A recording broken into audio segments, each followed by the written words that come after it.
On News 5 Live, the Belize Bus Association and government reach an interim agreement.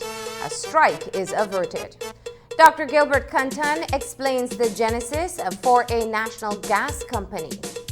Prices for premium gasoline is set to increase by 19 cents at midnight. Recent showers trigger an improvement in the appearance of some areas of the New River. Almost a year later, we'll take you back to Graham Creek in the south. And the results are finally in. We'll tell you who are the winners of the King and Queen competition. Details of these stories and more coming up in tonight's newscast. For those who like to have unlimited options in life, don't let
Welcome to News 5 Live for Tuesday, September 3rd. I am Marlene Cuellar. Industrial action by bus owners and taxi operators across the public transportation industry has been averted, following a late afternoon meeting with government officials in Belmopan. The sit-down began promptly at 3 o'clock at the NEMO headquarters, and the main item on the agenda for the Belize Bus Association was the issue of local runs being taken up by Mexican and Guatemalan bus operators to ferry tourists in and out of the country. Today's meeting resulted in an agreement that brings into force a new statutory instrument on September 4th, after several months of negotiations between the association and the Ministry of Transport. During that time, other government departments, including the Ministry of Tourism and the Attorney General's office, were also called to the table. But the process, at least for the Belize Bus Association, took longer than anticipated, and its membership was growing wary with each postponed meeting. Today, they were out in numbers, and after discussing for an hour and a half, all parties surfaced with content that an interim measure has been agreed upon to regulate the influx of foreign buses and the runs being operated in Belize. Attorney General Michael Perifete provided details of the outcome. The outcome was never in doubt, Misani. On August 7th, when we met, we agreed to what a new SI would contain. We just wanted the Bus Association and the Taxi Association to appreciate that when you solve one problem or you please one sector of the public, other sectors are affected as well.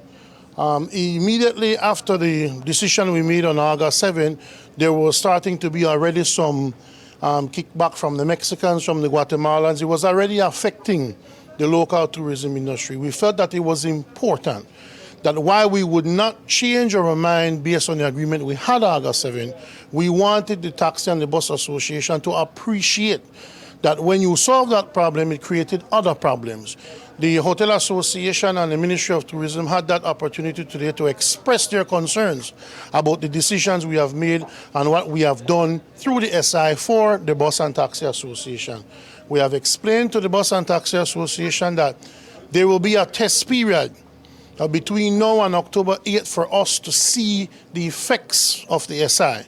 If everything works out fine or it creates any problems that are manageable, then we just proceed to deal with those. If it creates problems that we cannot fix or problems that are too big, then we have all agreed that we would sit down and reassess the position we have taken, because at the end of the day, whatever affects one aspect of the tourism industry will affect every aspect of it. So reasonable heads prevailed today.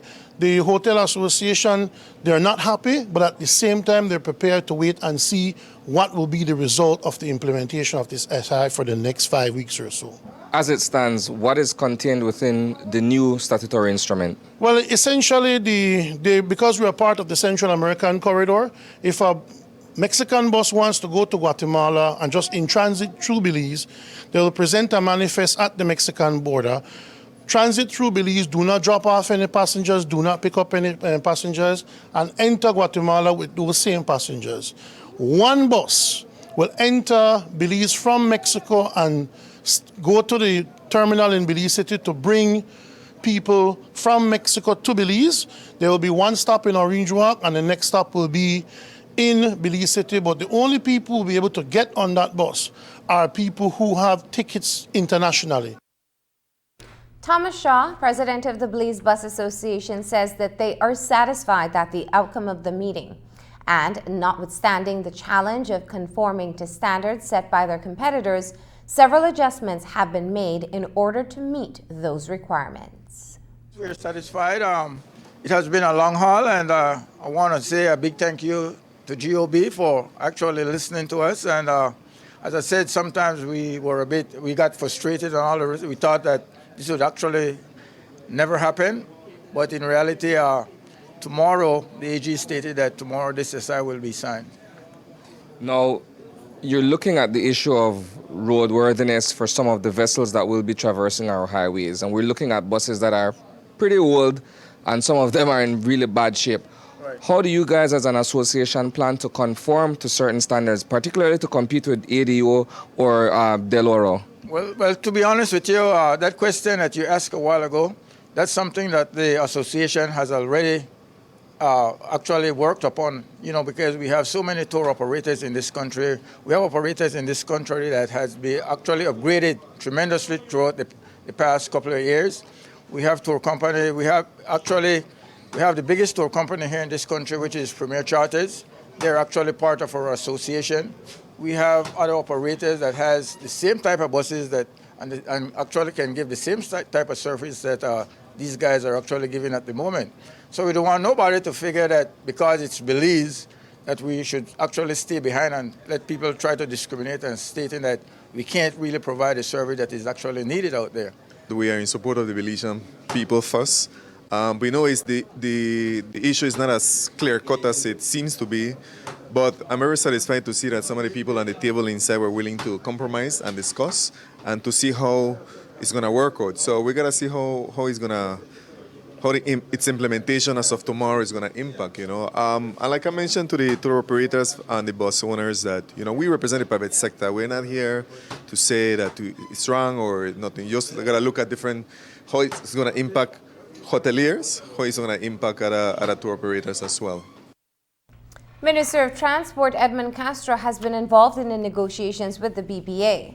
While he has championed the cause of the local tour operators, he says that the industry-wide consultations were necessary in order to acknowledge the concerns of other tourism stakeholders, including the Belize Hotel Association. He attributes the delay in arriving at a solution to the time that the exercise has taken, and while hotel owners may not be pleased with the outcome, the concerns of the transportation industry must be addressed. I think I heard the Attorney General said something like rapidito, fast food kind of thing. Everybody would want thing overnight, right away, instantaneous. But the world doesn't spin like that. Even the world spins slow.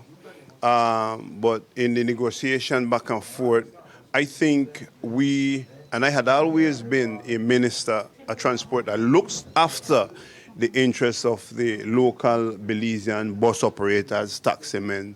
Hence, one of the reasons from the time we met, I had a problem with some of those buses and busitos bypassing the terminal, going to the San Pedro water taxi. I said, that foolishness have to stop. We have to halt that. And so I had always been an advocate to try and see how we can best have the dollar share more for the bus operators, the taxi men, whether it's the Benke taxi operators, whether it's the one from the terminal taking tourists to the water taxi and the water taxi vice versa. So I think today has been a great day for the bus operators and the taxistas throughout the country, and we will try and do our utmost best to make sure that this thing works.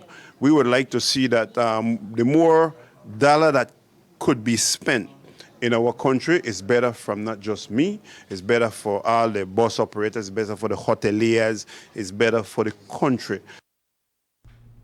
Last year, we took you on a journey to Graham Creek in Toledo. We went along with the Belize National Teachers Union to see firsthand the hardship teachers in Graham Creek faced. We showed you the story of two men, local heroes to the people of Graham Creek. We walked in the shoes of Principal Jose Cook and teacher Jermuel Chaco for one day, and it was no joke. It was a brutal journey of 7 miles in and 7 miles out to access the village. Teachers were sleeping in the classrooms because they didn't have a teacher's house. That's almost 1 year ago. On Monday, we went back to take some help for the school and find out how things have been going. Our News 5's team, Andrea Polanco and Chris Mangar, traveled south to Graham Creek, along with donors Alicia and Corey Williams of Hearts of Christ Ministry, as well as local manager for government schools Walter Garbut, politician Dennis Garbut, and Nemo. This time our news team took a different route, hoping for an easier walk. But as they found out, while it was a shorter travel time, it was more like a swim and slip and slide in a swamp to get to the village. Here's a look of how the first day of school went for the children in Graham Creek. On Monday was the first day of the new school year at Graham Creek Government School. These 32 smiling faces are excited to be back in class. But some of those smiles are because this first day back is an extra special one for them. They have visitors bearing gifts. This doesn't happen every day in Graham Creek. As a matter of fact, it has probably never happened for the southernmost village located deep inside the forest along the Sarsoon River in Toledo. The Hearts of Christ Ministry gifted each student with a brand new backpack filled with school supplies for the school year. The ministry also gave footwear and uniforms. It is just one donor's gift to the school as it reopened its doors on Monday, and it couldn't have come at a better time. It will make a big difference. Like sometimes I have to buy books and pencils for the children. I have to give them. Now I don't have to do that anymore. Thanks to the business community. Thankful only God can bless them, okay? So it will help them in their learning, especially we get a new printer. That will ease a lot of work on us because this is a multi-grade school. They are very excited because when I send the news that a gift is coming, so they are very happy. Since we visited Graham Creek last October, we've kept in touch with the school. You'll recall the principal and teachers call for help. Over the past few months, we reached out to the public and we got a few donations. Fulltech Systems Limited gifted a much-needed printer and extra toner, as well as water bottles. The BTB also donated bottles and some school items for the students.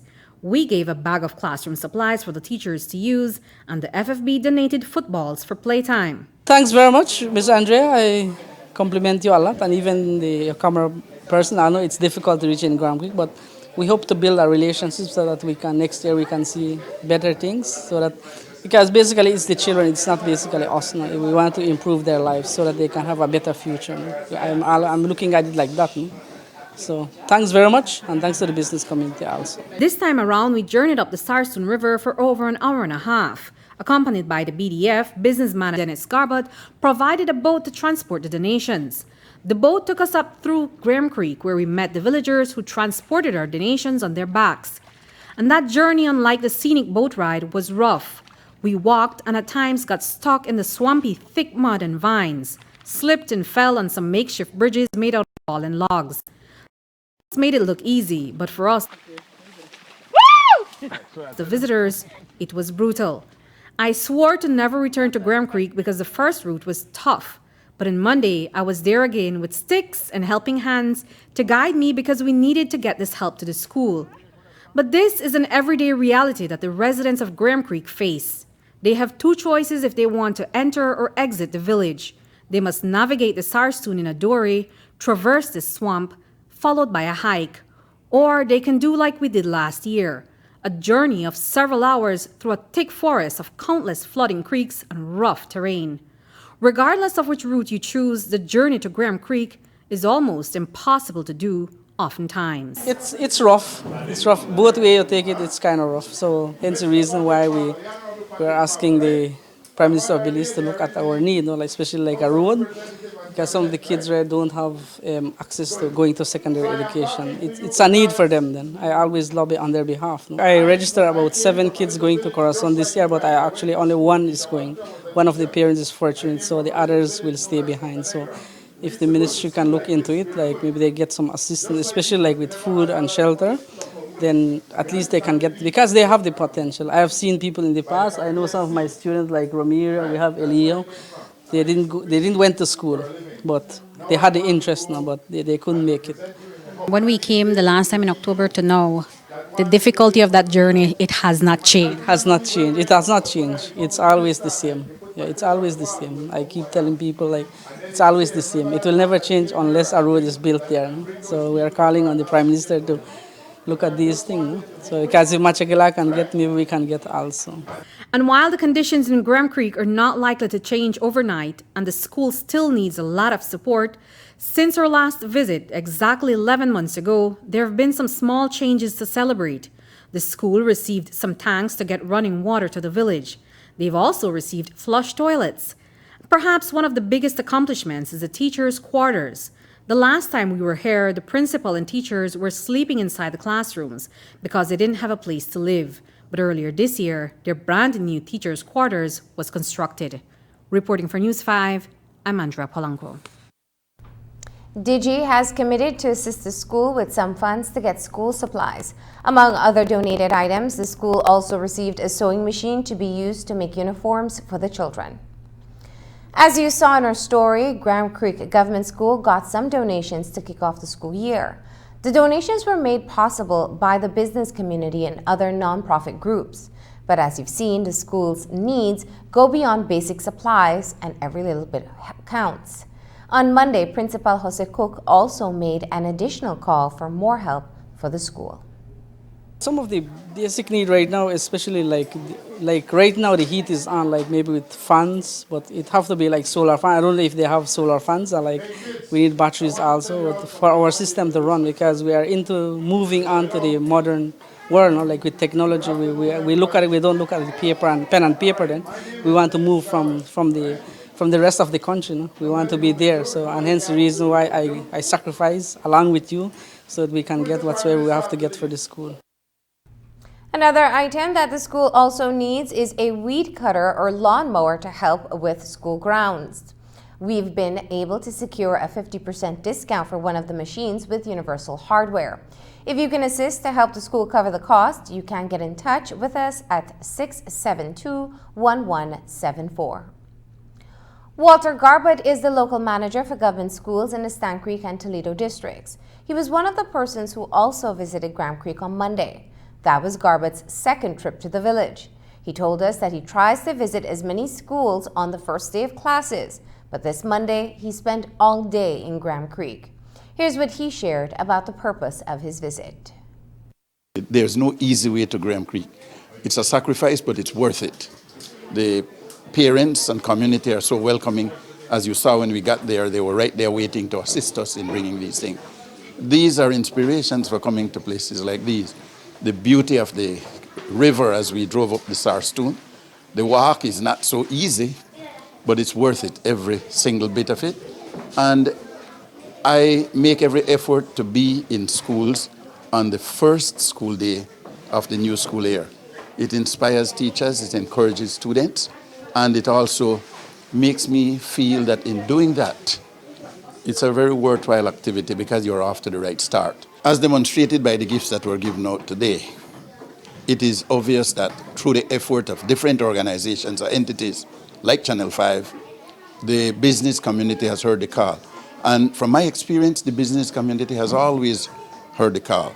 They are willing to give once they feel convinced that it is going to be put to good use. And what better use than with children? Because when you help them, you touch the future. And that's what you're doing here. And these children have the potential of children who attend Belize Elementary and any other prestigious school. They've got the potential. I call on the teachers and the parents and the alcalde and the leaders of the village to ensure that the teachers work hard, visit them, talk with them, encourage them. If they work good, you praise them. If they absent themselves, then please let us know, because we want them to really work with these children. As the local manager for government schools in Stan Creek and Toledo, Garbutt knows a lot about the hardships faced in the rural communities. We asked him about his experience and how that helps to champion the teachers' call for recategorization of the hardship allowances. In the case of Graham Creek, where the hardship may be one of the toughest yet for teachers in Belize, is there a need for an increase? Garbutt, a longtime educator who has worked in rural communities, says he would recommend incentives for teachers who face extreme hardships, but he wants to see the benefits be awarded in more ways than just cash. I'm very pleased that as local manager over the last 3 years, I've been able to make 2 visits, and I wanted to bring some other people here to face the challenges, to see what these teachers go through on a weekly basis, and the beauty of the place that pays for all those hard walks like we had this morning, falling and everything else. If you should hear the teachers of Graham Creek say, we want to see our hardship increase, do you think, based on your experience, is this something that you would put forth to your ministry and say, let's listen to it because this is my experience, most of you have not experienced it? I would listen, but I'm not sure that money totally satisfies. I'd want to offer them opportunities. I'd have to want to offer them certain benefits. Like if you come and serve here, maybe you get a partial scholarship or a scholarship to study after a number of years. Because if they increase that money, somehow it will go anyway. Might only buy more beer, more soft drink, more. So I would want to build opportunities so that once you serve in these rural areas, X amount of years, Because some benefits are built in. If you work here for 3 years, you get a full increment, equivalent to a full increment after 3 years, 6 years, you get, you do so well. So I would want to build more benefits for them, like maybe a lot. They guarantee them that if they go into the rural areas, they will get a lot, or 25 acres of land. Something that is an incentive that is greater than that, $100 or $200 that will just vanish anyway.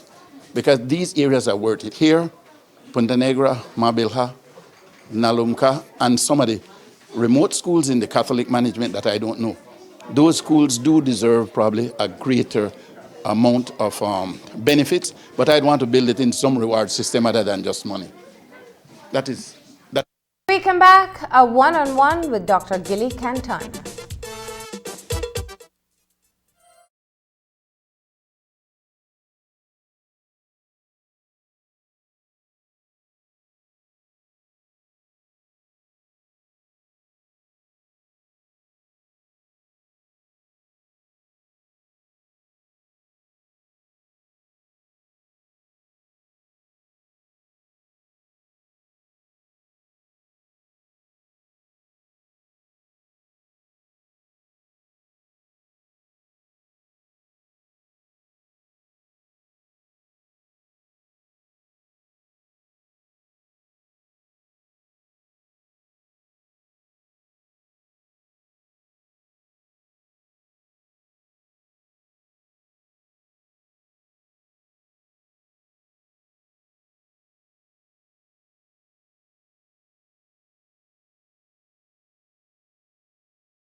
The inception of a national gas company and a public-private partnership involving the government began with Belize Natural Energy Limited several years ago, under the stewardship of Dr. Gilbert Canton.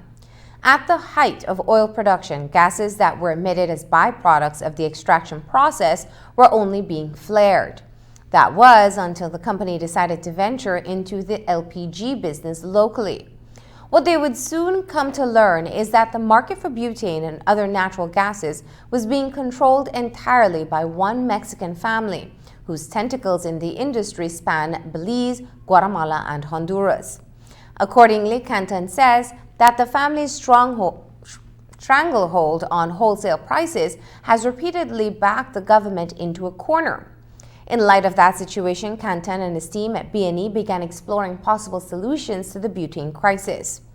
Earlier today, the former chief executive officer sat down with News 5 to explain the genesis of what is the National Gas Company.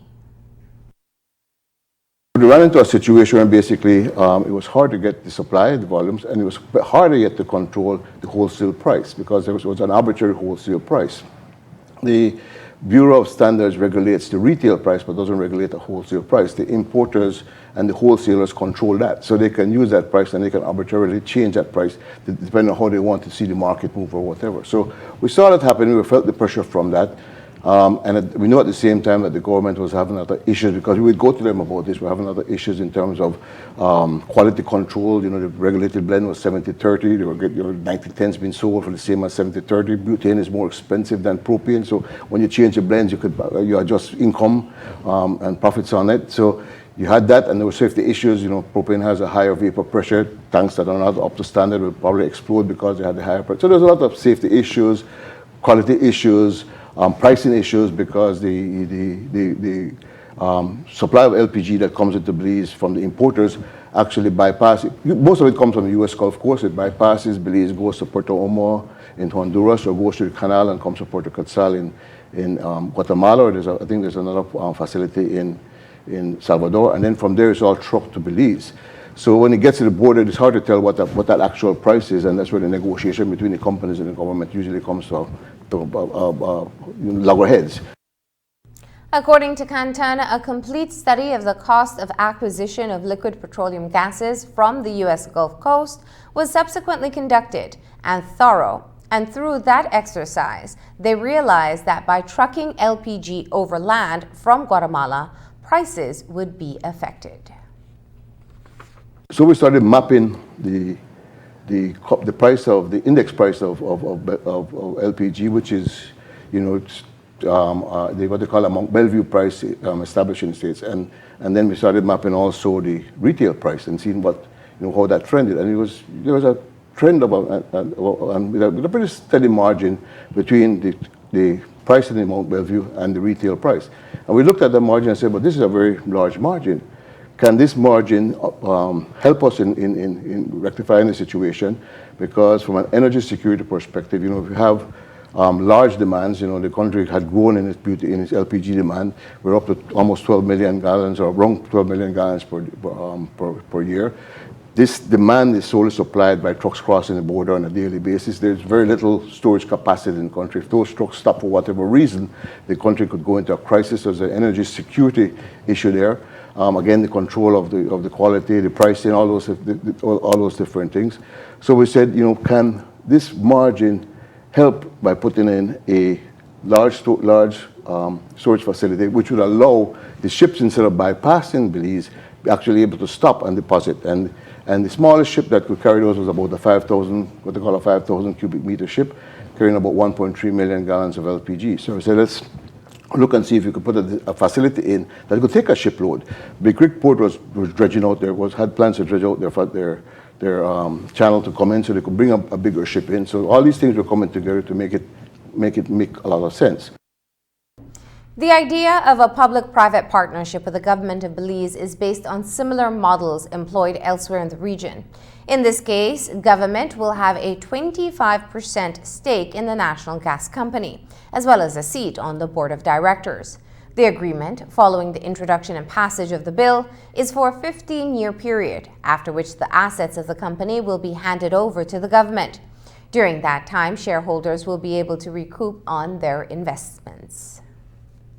We came up with the concept and said, okay, government said right away, well, they don't have any wherewithal, no money to put into a project like this. And said, but we could use a proven development model, which is basically a public-private partnership. And this kind of model has been touted around the world, and more so now in the Caribbean region.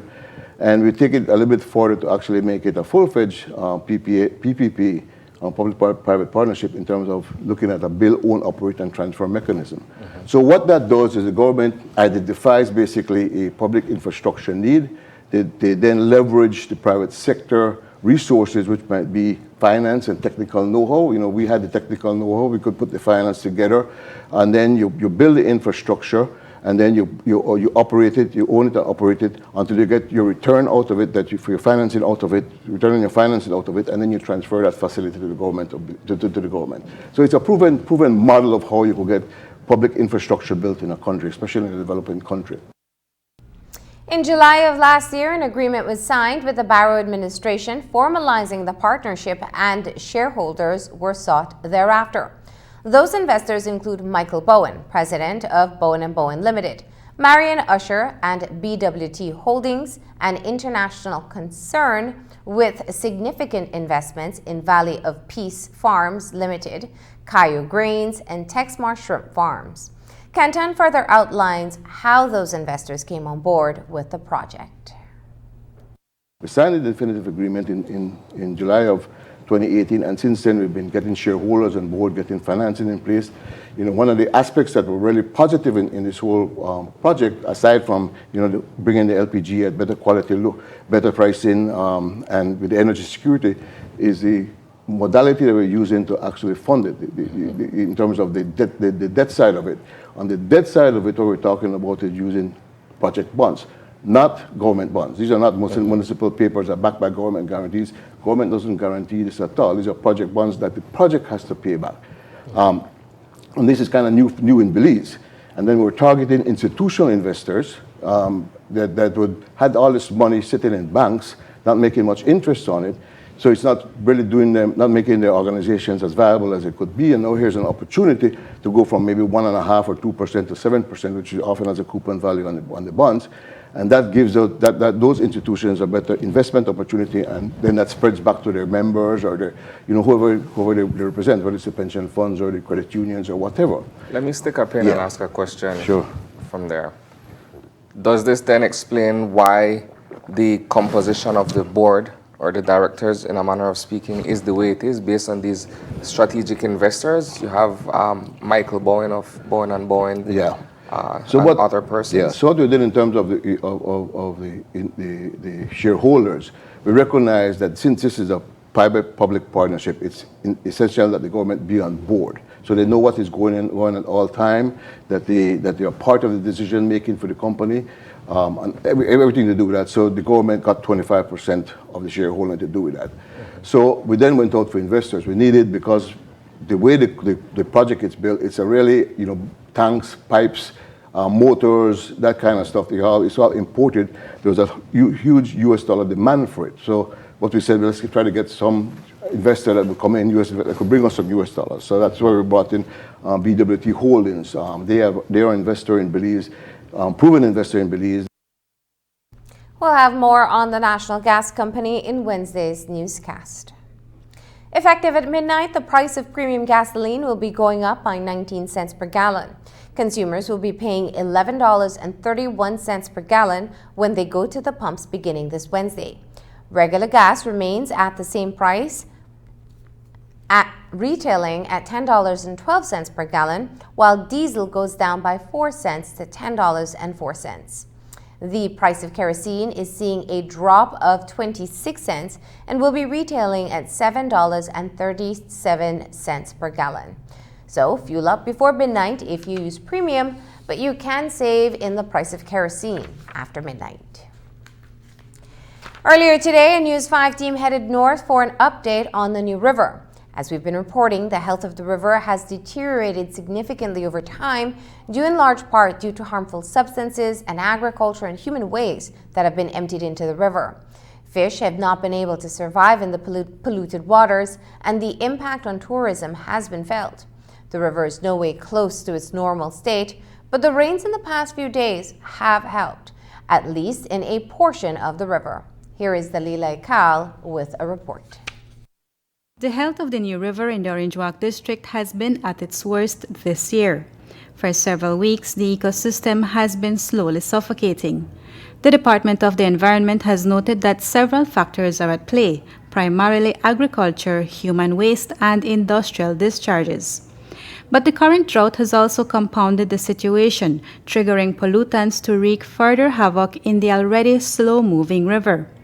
Over the last couple days, though, there has been some rainfall, leading to small but notable changes at some points along the New River.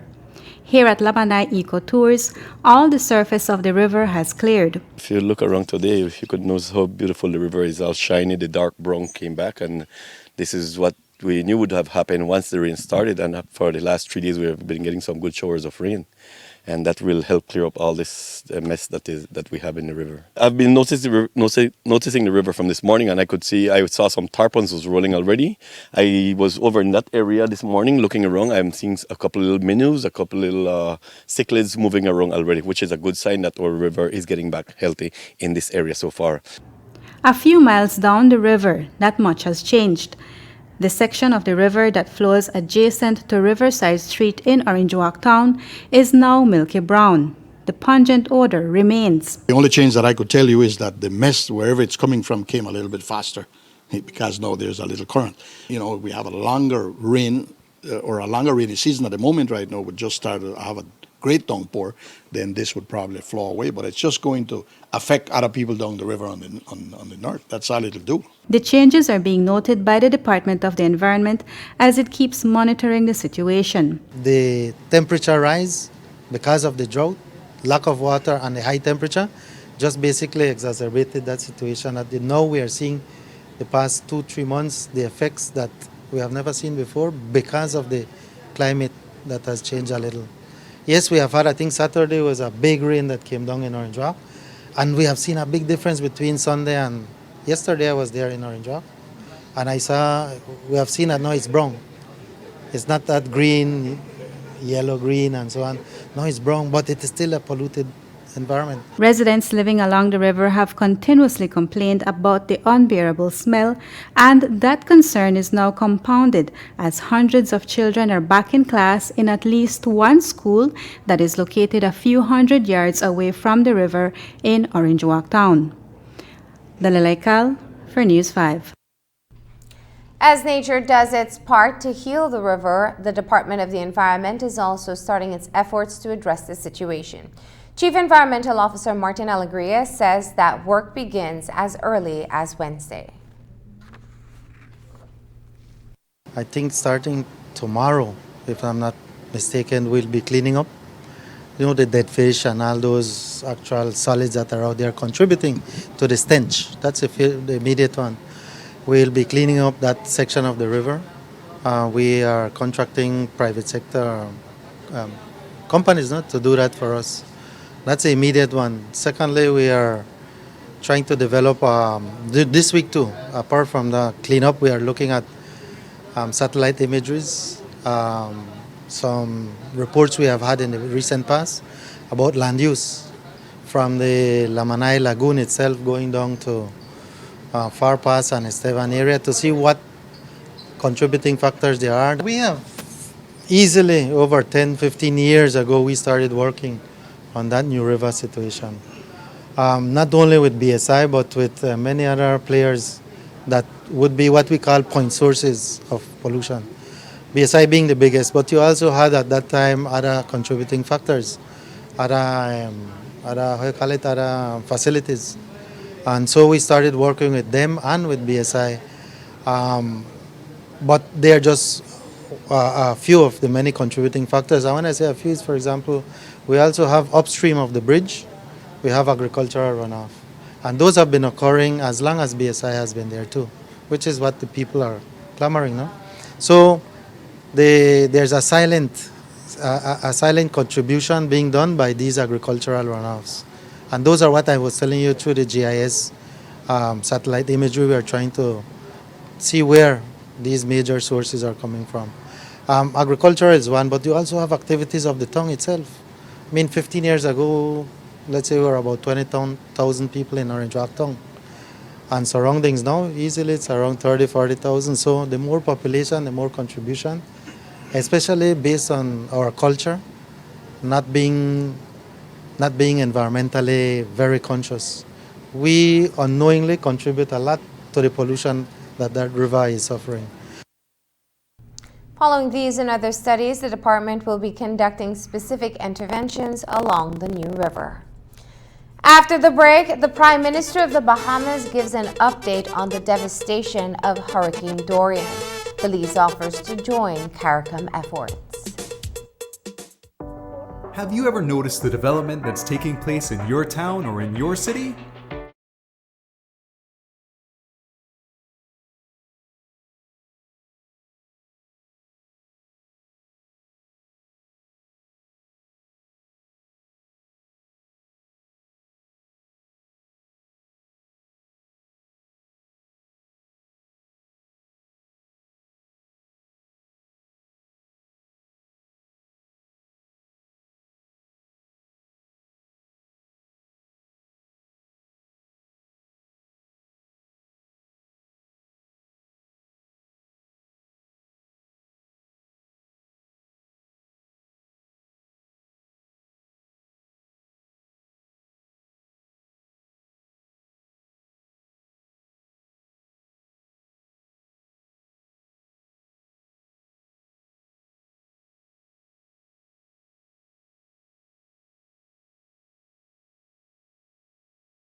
Police has joined other nations and international organizations in providing relief to the Bahamas post-Hurricane Dorian, which caused extensive destruction on the island on September 1st as a Category 5 storm.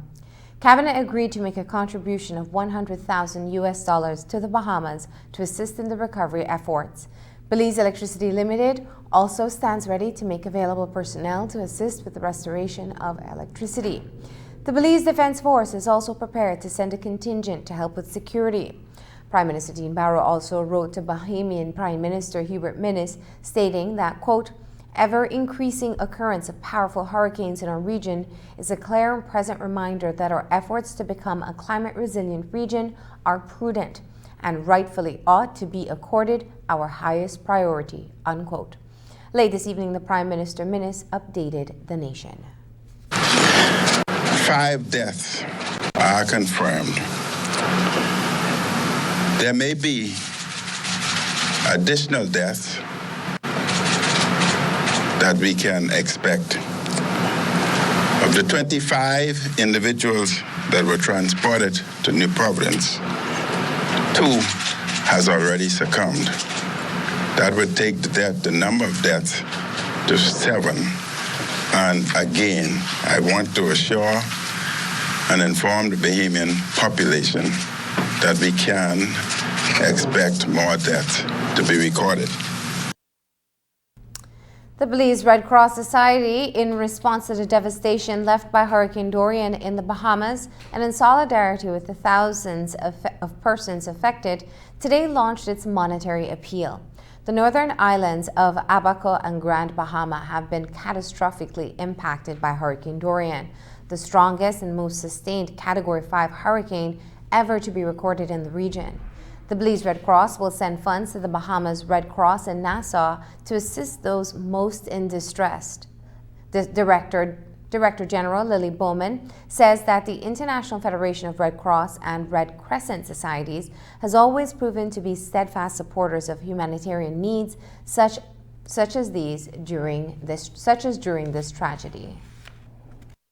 We are asking for cash only because, of course, in-kind donations will be too costly to move from Belize into the country of the Bahamas, especially in light of maybe closure of ports, closure of airports. In times like this, the International Federation is very, very quick to support national societies that find themselves in the affected areas. Like, for instance, the Bahamas. Belize had many occasions in the past where the International Federation came to our aid. And so now I believe that it's just fair for Belize to once again, because we have done it before, do our part to support our fellow Caribbean people and that are suffering so much in the path of Hurricane Dorian. What's the goal in terms of the local Red Cross? Okay, the goal of the local Red Cross is not set. We will appreciate as much as we can collect. We would like to very much be able to significantly contribute to the appeal that the International Federation has launched, which, by the way, is 32.5 million Swiss francs. And that is to aid in the preliminary phases, because later on all that will be updated after the formal assessments are complete. As more assessments are carried out, further appeals may be launched in the coming days.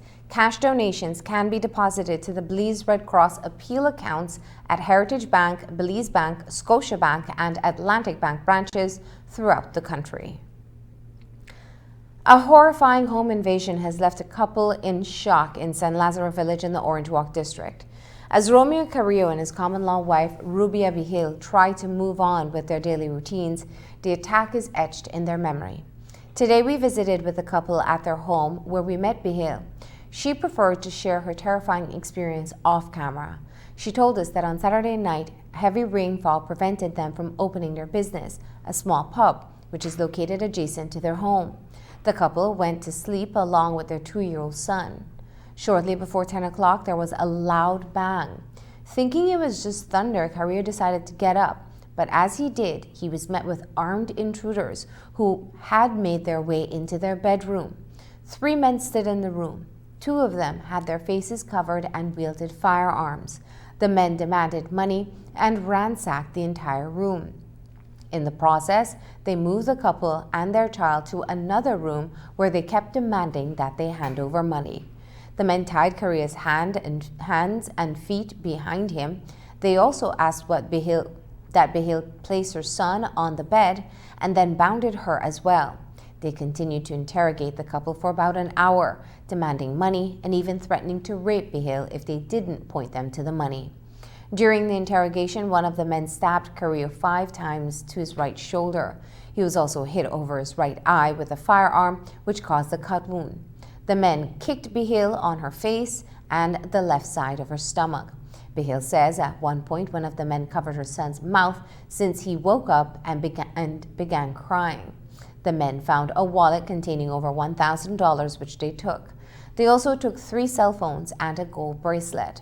After they left the house, Behil managed to untie herself and assisted Carrillo. They immediately sought assistance. Both were treated for their injuries and released. Police are looking for 3 men in connection with this incident. When we come back, phasing out the use of plastics, we go to a beach cleanup at Belizean Beach. It's all happening September the 9th, the Belize September Festival Week.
The move to phase out single-use plastics and those plastic shopping bags is underway.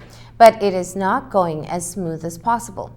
Most people are still holding on to plastic bags and others are discarding it along the highways, beaches, and other places. Over the weekend, a beach marine litter survey and cleanup took place at a favorite swimming spot, Belizean Beach, just outside of the city. The initiative is helpful to fulfill the DOE's mandate to reduce and control marine pollution as activities to reduce plastic pollution in the marine environment take place. News 5's Hippolyta Novello reports.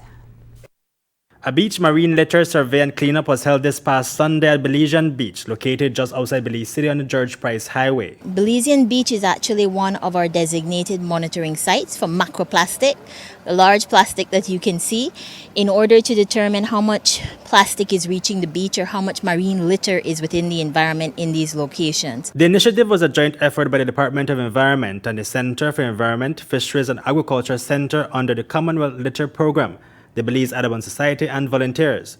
As Belize moves forwards with the phase out of single-use plastic shopping bags continue to be a problem. Whenever we do these cleanups, we find that the shopping bags are a regular item that we find. And so people dispose of those as garbage. Even though people tend to reuse them in their homes as a garbage bag, it still ends up in our environment. And so if we can reduce that one thing, have people take their own shopping bags to the store, and that's one initiative that Belize Audubon Society has been doing for over 10 years, issuing what we call our green bags to encourage Belizeans to take your bag to the grocery store. And that's not a foreign thing for us here in Belize. In the past, we all used to have a market bag, and we go to the market or to the supermarket and we have our own bag to put our goods in. As part of his official visit to Belize, the Permanent Undersecretary of State at the Foreign and Commonwealth Office of the United Kingdom, Sir Simon MacDonald, participated in the beach cleanup survey. One of the messages is that we have to change our behavior, that if we throw things away in the wrong place,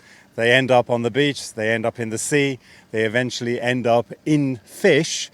So the fish we eat is full of microplastic these days. Bad for the fish, bad for us, bad for planet Earth. Reporting for News 5, Hippolyta Novello. As part of its plastic pollution awareness campaign, today in partnership with Indefer North America, CEFAS, and the Commonwealth Litter Program, the Toledo Institute for Development and Environment, along with the Department of Environment, held the Belize Marine Litter Art and Innovation Contest. 41 entries were submitted for the art competition, while 6 submissions were made for the Innovation Challenge. Executive Director for TIDE, Celia Mahong, says that the contest was created to increase awareness of and possible solutions to the global problem of marine litter. It was really to use art for the children and youth as a medium to depict the impact of marine litter on the environment and possible solutions. And for the innovation competition, it was for individuals to think about solutions to plastic pollution, business solutions. So today the finalists presented and displayed their art pieces, and the judges are here to identify first and second place winners.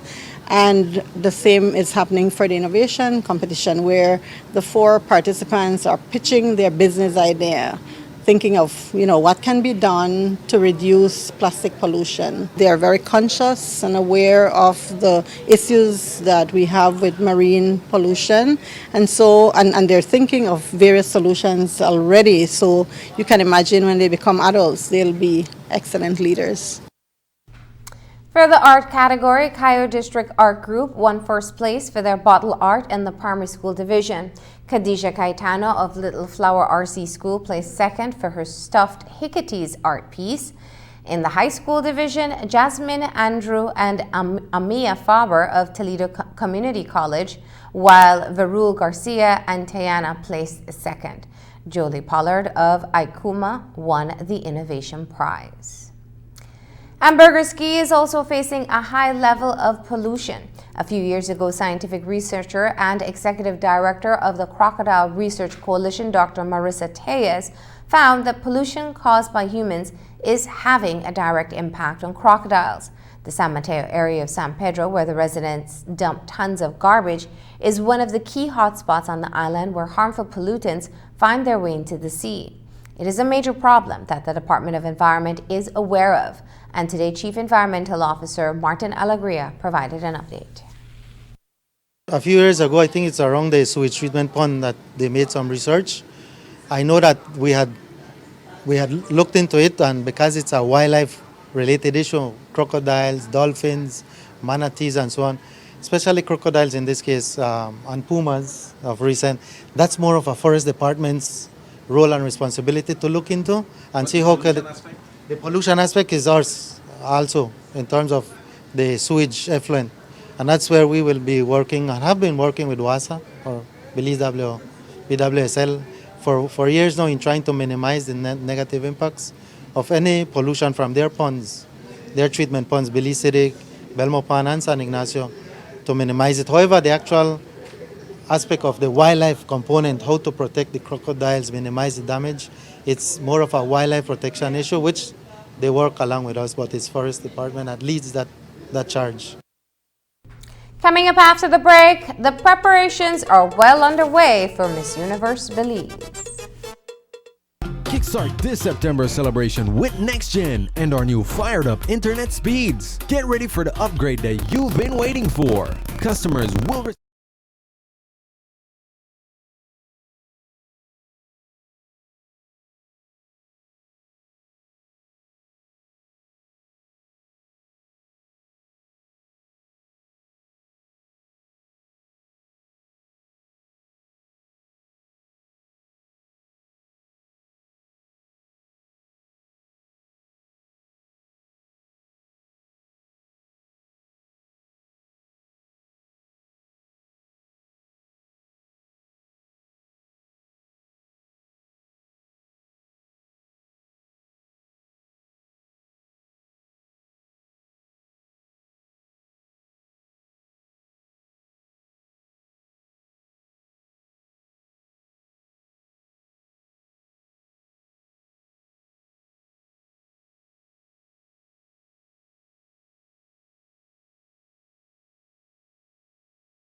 global perspective.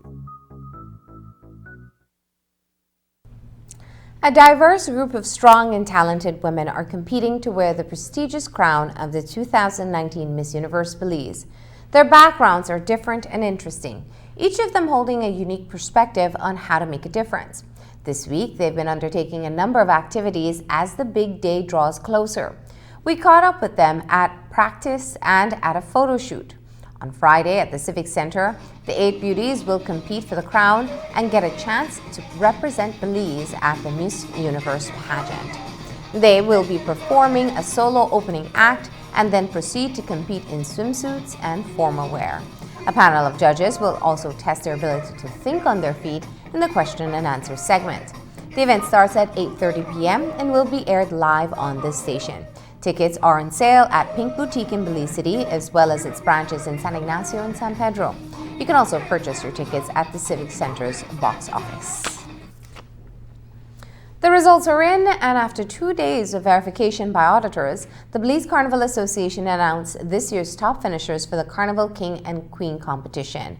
That was held on Saturday night at the Marion Jones Sporting Complex. Moving up from third place in last year's competition, Soca Mocha Mass Band emerged as the senior king and queen with a presentation of King Horus and Queen Isis. Mother Nature Creation captured second place for the senior queen and third place for the senior king category. Sunshine Masqueraders came in third for the senior queen, and Black Pearl, formerly a junior band, staged the second place winner for the senior king. In the junior category, Soca Massive came out on top in both the king and queen categories.